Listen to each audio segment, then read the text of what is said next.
अच्छा, गुल्लू खान साहब के हवाले से एक बात कही जाती है कि वो गायकों के गायक हैं जी। जैसे कुछ लोग शायरों के शायर होते हैं। हाँ जी।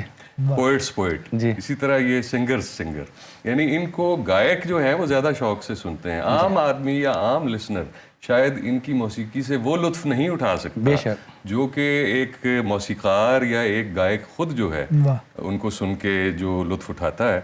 यही वजह है कि मेहदी हसन खान साहब, सलामत अली खान साहब, इन बड़े बड़े लोगों के भी हुसैन बख्श साहब पसंदीदा फनकार थे। इस हवाले से आप क्या कहते हैं? कुछ चीज़ें जो ख़ासों के लिए होती हैं, और खान साहब का जो गाना था वो इस लेवल का था कि उसको समझने के लिए आपको आर्टिस्ट होना ज़रूरी है।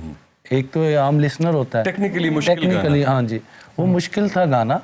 उसमें इतनी बारीक बीनियत थी कि वो एक आम बंदे के लिए समझा भी लोगों ने, लेकिन उसकी टेक्निकलिटी जो रियल में थी वो एक आर्टिस्ट ही समझ सकता है जो खुद करता हो, जिसको पता है कि गला इस तरह हो सकता है कि नहीं, क्या ये इरादा ऐसे कहा जा सकता है। तो मेहदी हसन साहब, हम तो उनके खुद फ़ैन हैं। उन्होंने अब्बा के बारे में बड़े अच्छे कमेंट दिए कि हुसैन बख्श गुल्लू साहब फनकारों के सुनने वाले फनकार हैं। बिल्कुल उन्होंने। अच्छा, ये मेहदी हसन खान साहब के अल्फाज? हाँ जी, उनके अल्फाज हैं। फिर गायकों के गायक हैं। अल्लाह की देन भी है ना, वो मालिक है, वो किसको क्या देन दे, किसको कितना स्पेशल कर दे, ये उसके हाथ में और आपकी नीयत पे। हमें तो जी बचपन में ही कहा गया ये इस बारे में कि वो कहते बेटा मैं रेडियो कान से लगा के सुनता था जब मेहदी साहब की, खान साहब की गज़लें चलती, तो कहते बेटा मैंने कान में वो सुनना और मैंने इतना महसूस जाना। उनके पसंदीदा आर्टिस्ट हैं मेरे वालिद साहब के भी, मेहदी हसन खान साहब। वाह, देखिए खान साहब ने गज़ल की गायकी में भी एक नया अंदाज मुतारफ़ कराया। जैसे मैंने पहले भी जिक्र किया, इतने बड़े बड़े गायकों के दरमियान मेहदी हसन साहब गा रहे थे, गुलाम अली साहब गा रहे थे, और लोग कहते थे कि अब इसके बाद कोई क्या गाएगा, लेकिन एक नया अंदाज सामने आया, एक नई आवाज़ सामने आई, एक नया फनकार सामने आया। मैं समझता हूँ खान साहब की गायकी में, उनकी आवाज़ में एक बड़ी ख़ास बात ये भी है कि अमूमन जो क्लासिकी गाने वाले लोग हैं उनकी आवाज़ में थोड़ी सी करख्तगी आ जाती है रियाज़त की वजह से, लेकिन खान साहब की आवाज़ इतनी मुलायम है, उनकी आवाज़ के जो एजेस हैं वो इतने राउंड कि एक सुर से दूसरे सुर तक का सफ़र वो इतनी खामोशी से और इतने प्यार से तय करते हैं कि लोग मशहूर हो जाते हैं। आप लोग क्या समझते हैं कि हुसैन बख्श खान साहब की गायकी की खसूसियात क्या है? खसूसियात जी, सबसे देखिए ना, खान साहब ने बहुत मुश्किलात को हल किया है। यानी कि आप देखें कि खान साहब की सबसे बड़ी जो खासियत है, जो सुर की पुख्तगी है, जो खर्च का उनकी, खान साहब जब सा लगाते हैं, मैंने बड़े चंद फनकारों को देखा कि जिन्होंने आई किया है और आप कहते हैं अरे क्या कहने बेसाख्ता मुँह से, उनमें से मेरे वालिद साहब एक हैं। ये फिर खान साहब ने ठुमरी की गायकी को खान साहब ने ऐसा सवार के पेश किया, यानी कि ठुमरी की गायकी को मुश्किल से मुश्किल बना दिया खान साहब ने। जो शूरतियों का इस्तेमाल है, जो जमजमों का इस्तेमाल है, जो छूट तानों का इस्तेमाल है, खान साहब ने इनको बड़ा मुसफ़ा किया, सही बड़ा क्लियर किया इन चीज़ों को खान साहब ने। फिर काफ़ी की गायकी उस्ताद आशिक अली खान साहब पंजाब में लेके आए, हमारे बड़े फेवरेट वाट फनकार हैं इतने बड़े उस्ताद आशिक अली खान साहब। पंजाब में उन्होंने काफ़ी मुतारिफ़ करवाई, उस्ताद तवक्कल खान साहब ने मुतारिफ़ करवाई। उसके बाद माशाल्लाह उस्ताद सलामत अली खान साहब ने एंड लगा दिया है, ऐसी काफ़ी गाई के क्या कहने। कमाल। उसके बाद जब मेरे अब्बा तक काफ़ी पहुंची, उन्होंने फिर काफ़ी का ऐसा अंदाज, आप यकीन जानिए, पेश किया कि एक महफिल चल रही थी व्यामशाला की बरसी, तो हमेशा उस्ताद सलामत अली खान साहब को माशाल्लाह सब फरमाए। खान साहब काफ़ी पेश करे, काफ़ी। खान साहब ने भरे मैदान में बोला भाई काफ़ी मैंने हुसैन बख्श को दे दी है, जब से उसने शुरू किया मैंने छोड़ दी। क्या बात।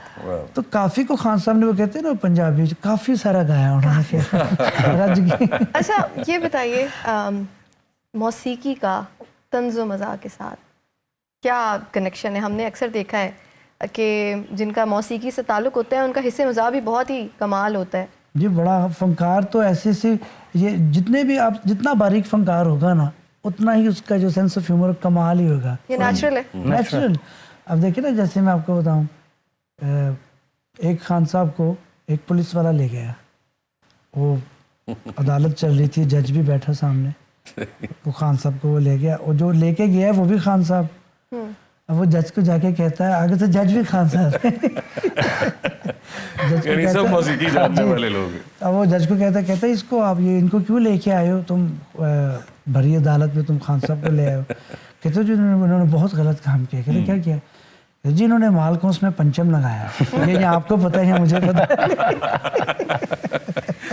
वाह वाह वाह, क्या बात है। क्या इसका एक वर्जन ऐसे भी सुना था हमने कि ये सुबह सुबह दरबारी गा रहा है। यहाँ से एक बात ज़हन में आई कि रागों के साथ वक्त का बड़ा गहरा ताल्लुक है। जी जी, इसके बारे में हमें, हमारे नाजरीन को थोड़ा एजुकेट कीजिए कि ये क्या ताल्लुक है। जी असर है। आपने भैरव गाना है तो आप रात को नहीं गा सकते, सुबह का है। ये कुछ टाइमिंग, जो टाइमिंग और क्या असर वजह है, क्या है? उसकी वजह ये है कि there is a connection time के साथ। जैसे आप समझ लें कि माल कौंस, अभी माल कौंस के जो लफ्जी मायने हैं वो माल का मतलब माला है, कौंस का मतलब सांप, सांपों की माला, ठीक है।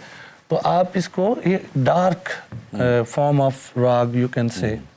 तो इसी तरह भैरव का रूप, ये रूप हैं, जो भी राग हैं वो वजूद रखते हैं और वो उनका एक मिजाज है, उनका मिजाज एक है, रंग है, उनके कलर्स हैं, उनकी एक फीलिंग। जैसे राग पूरिया धनाश्री, उसका इंतजार है कि someone is waiting for someone, कि उदासी का तासुर है। पूरिया धनाश्री, फिराक। और दूसरा पूरिया धनाश्री की जो हिस्ट्री है, ये राग ऐसा है कि इसको आप दबा के नहीं गा सकते, ममनू है। मैंने उस्ताद सलामत अली खान साहब से ये बात कोट की, फिर उन्होंने उस्ताद रजब अली खान दिवास वालों से कोट की ये बात कि रजब अली खान दिवास वाले कोलकाता में गा रहे थे और वो पूरे धनाश्री को खुले आवाज़ से, तानों से, भेलावों से अदा कर रहे थे। मतलब एक एक सुर पे वो बहुत कम खड़ा हो रहे थे और भेलावे, अच्छे से अच्छा भेलावा, अच्छे से अच्छी स्पाट, खुले आवाज़, खुले लगाओ, ये पूरे धनाश्री ऐसे उसकी पहचान। क्योंकि ये गवैये पे होता है कि उसने आपको सुर जो है वो नज़र नहीं आता, हमारी आंखों में वो शक्ति नहीं है कि हम सुर को देख सकें, लेकिन हमारी रूह में है, क्योंकि आपकी रूह को ही टच करती है सुर। तो जब आप राग गाते हैं, कोई भी गायक, ये उसके हाथ में होता है कि वो उसको कितना परफेक्टली या कितना उसमें महव होके गाता है कि आप ऑडियंस को उसके कलर दिखा सकें, उसकी शक्ल दिखा सकें।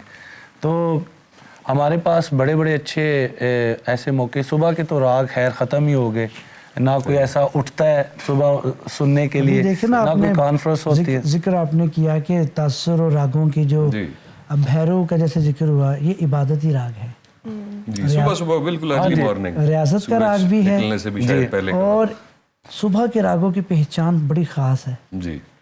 सुबह के रागों में आप कोई भी सुबह का राग ले लेंगे, उसमें कोमल मध्यम का बड़ा इस्तेमाल होगा सुबह के रागों में। जी बिल्कुल, कोमल मध्यम, तीवर गंधार, तीवर गंधार जैसे राग भैरव है, इसी तरह राग भठियार है। सही। राग भठियार की टाइमिंग है कि बिल्कुल जैसे दिन आ रहा है, रात जा रही है, इस टाइम के दरमियान में राग भठियार खड़ी है। क्या बात। उसका ये वक्त है। अब शाम का देख लें, जैसे मारवा है, गंभीर राग है, बहुत उदास और बहुत ही ज़्यादा कहते ना इसका तासुर भारी है। राग मारवा ऐसा राग है कि सिर्फ उस्तादजा ने गाया है, इसकी डिमांड सिर्फ उस्तादजा ही पूरी कर सके। वाहिद राग है जिसका रिखब पे ज़्यादा गौर है और खर्च भी वर्जित है। गज़ल के हवाले से हुसैन बख्श गुल्लू साहब एक बहुत बड़ा नाम है और दुनिया में उनके लाखों मद्दाह मौजूद हैं। आपने भी गज़ल में तबाह आजमाई की। हम चाहेंगे कि आप हुसैन बख्श गुल्लू खान साहब की गाई हुई एक गज़ल है जो कि उनकी भी फेवरेट गज़ल है दुआ याद मगर हरफे दुआ याद नहीं। जी ज़रूर सदीकी साहब, ये भी जो गज़ल है अपना गिरवानी में खान साहब ने कंपोज की है। अच्छा, तो पेश खिदमत है। Thank you.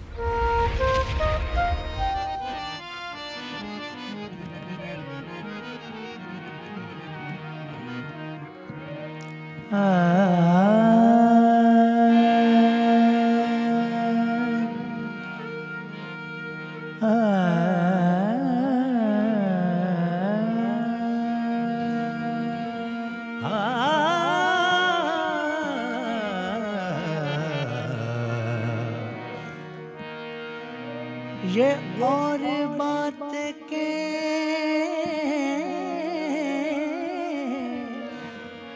मंजिल पे हम न पहुंच सके, मगर ये कम है कि राहों को छान बैठे,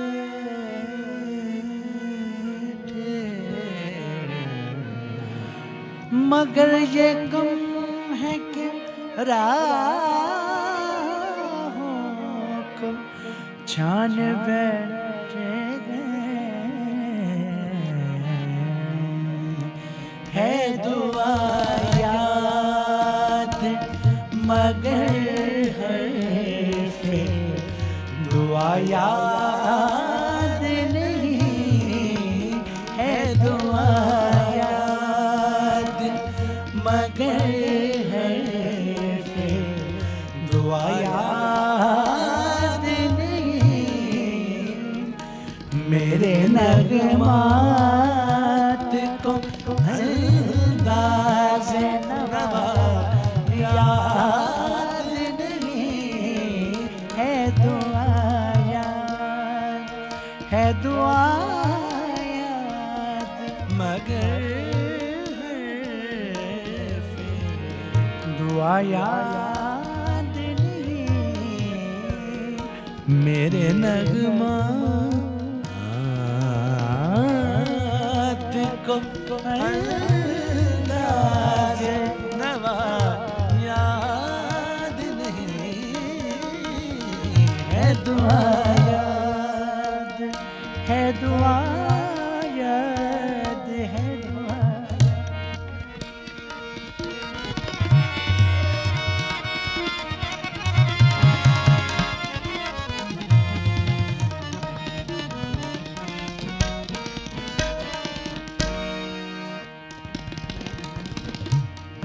जिंदगी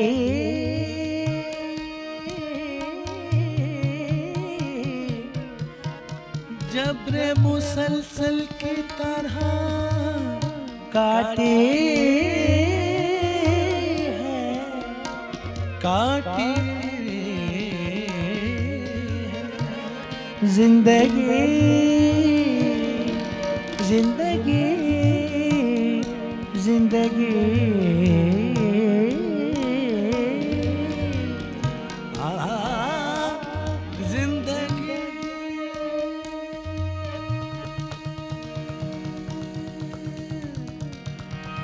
जिंदगी, जिंदगी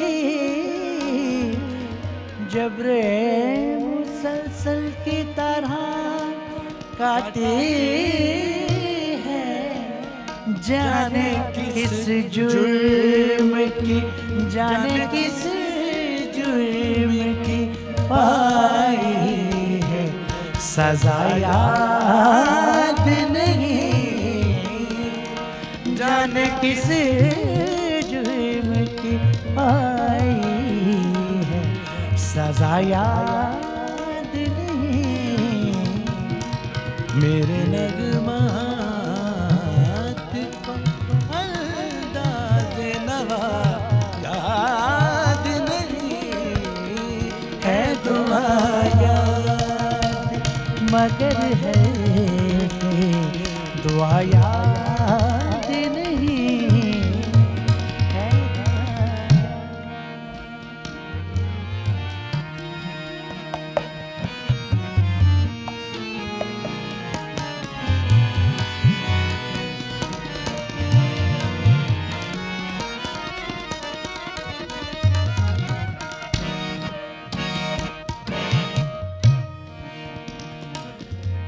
आओ एक सजदा करे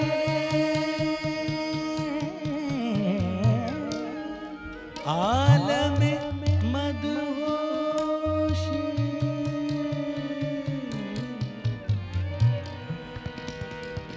आओ एक सजदा करे सजदा करे सजदा सजदा करे सजदा सजदा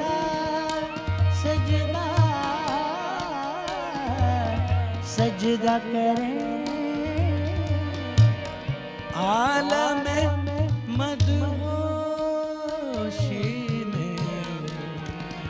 लोग कहते हैं, लोग कहते हैं कि सागर को खुदा याद नहीं। लोग कहते हैं कि सागर को खुदा याद नहीं। मेरे नगमात को अंदाज़े नवा याद नहीं है दुआ